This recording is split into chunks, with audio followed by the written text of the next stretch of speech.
Hey, it's Rory with soyachinchao.com and you join me in my hotel room shortly after the Indonesian launch of the POCOPHONE F1. The reason I rushed up here is so that I can tell you all the details and all the things you need to know about how you can get a POCOPHONE F1 in Malaysia, including its price, where you can buy one, and the variants we're getting. So let's get into it.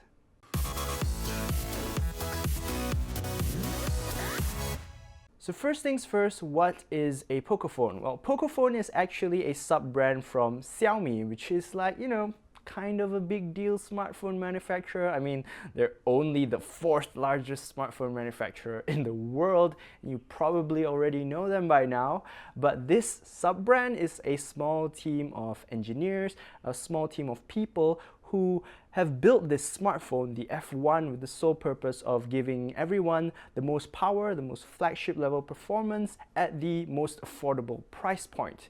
And if you're going by that metric and you look at the spec sheet, it certainly appears like they have accomplished that, because the POCOPHONE F1 features a Qualcomm Snapdragon 845 processor mated to up to 8 gigs of RAM and 256 gigs of storage. Unfortunately, in Malaysia, we're only getting two variants, which is the variant with the 845 and 6 gigs of RAM and 64 gigs of storage for the base model, and 6 gigs of RAM and 128 gigs of storage for the high tier model.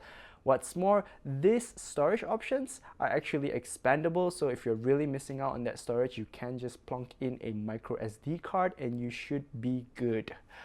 Besides that, this smartphone also features a 4000 mAh battery that has support for Qualcomm's Quick Charge 3.0 fast charging technology. They also included a QC 3.0 charging brick in the box, which is always a nice thing. Despite the fact that it charges via USB Type-C, POCOPHONE F1 actually retains its 3.5mm headphone jack, something that a lot of USB Type-C smartphones have grown to abandon, which is a very good thing. A good thing that they're keeping it, not a good thing that other people have abandoned it. I think I made myself clear. For photos, you're getting a dual camera setup at the back, which consists of a 12 megapixel main sensor. It's a Sony IMX363 with large 1.4 micron pixels paired with a f1.9 aperture lens. The secondary sensor is actually a 5 megapixel sensor, and it's only there to give the smartphone the ability to produce depth effect images or portrait mode photos. So that means this smartphone, even though it is not that camera centric, can actually take portrait mode photos and actually features the same sensor as you'd find on the Mi 8. Since this phone is all about power though, POCOPHONE has also given this smartphone a liquid cooling solution, which they say will let you get the maximum amount of performance for a sustained period of time, which is very good for gaming. So by now you might be wondering, where have I heard that before? Oh right, OnePlus had basically the same idea.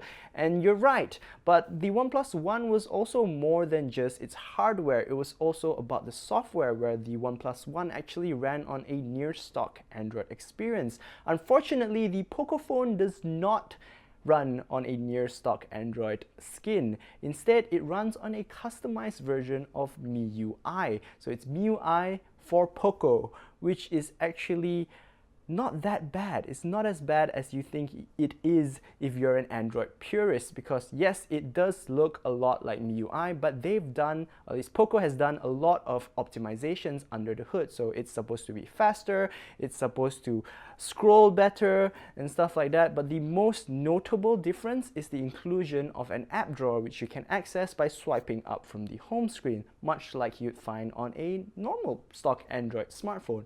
But this app drawer isn't just there to keep your apps, it can also intelligently organize your apps based on its functions or based on the app's icon color, which I think is a very interesting way to organize things.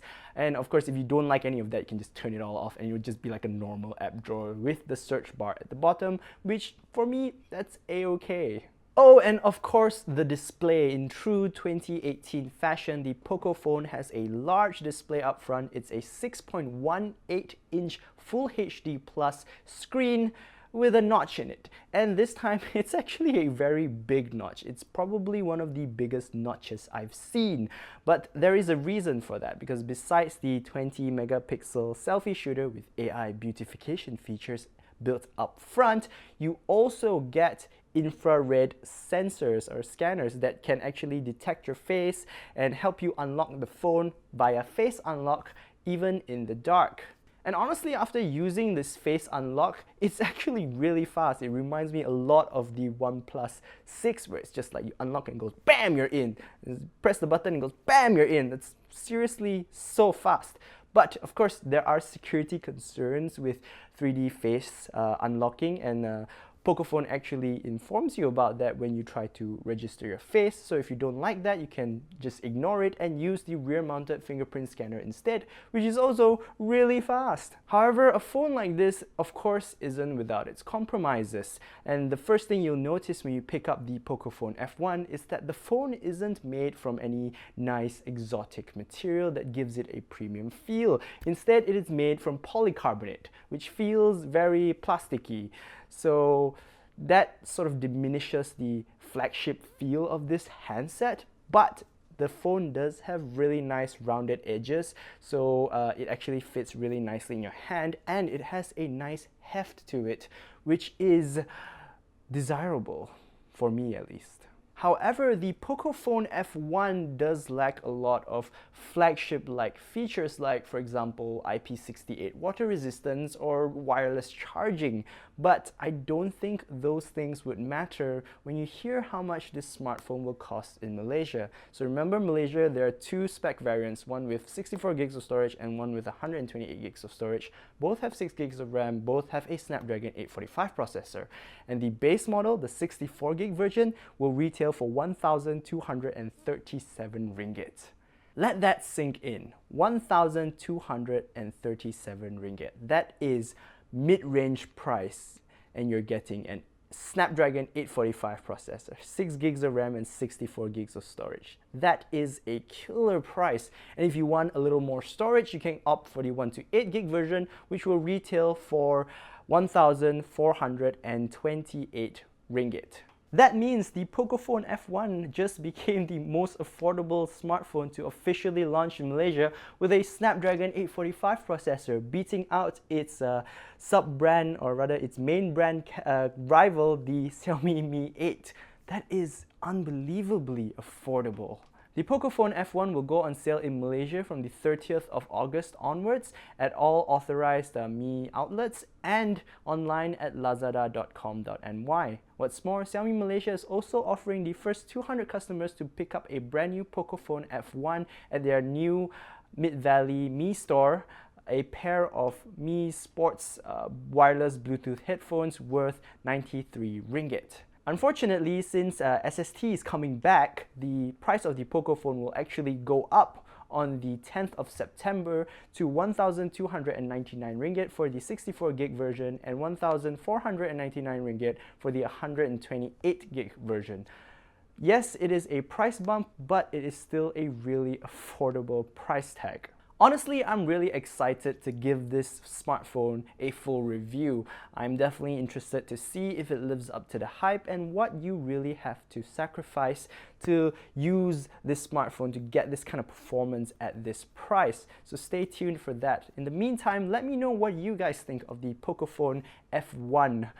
Do you like it? Is this going to be your next smartphone? Let me know your thoughts in the comments below.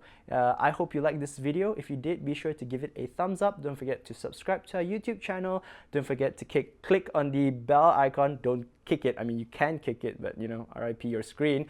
So you don't miss any future uploads. And like us on Facebook. Also, check out searchinchow.com for even more details on the POCOPHONE F1 and all the most refreshing slices or sips or cups of tech news you could ever need.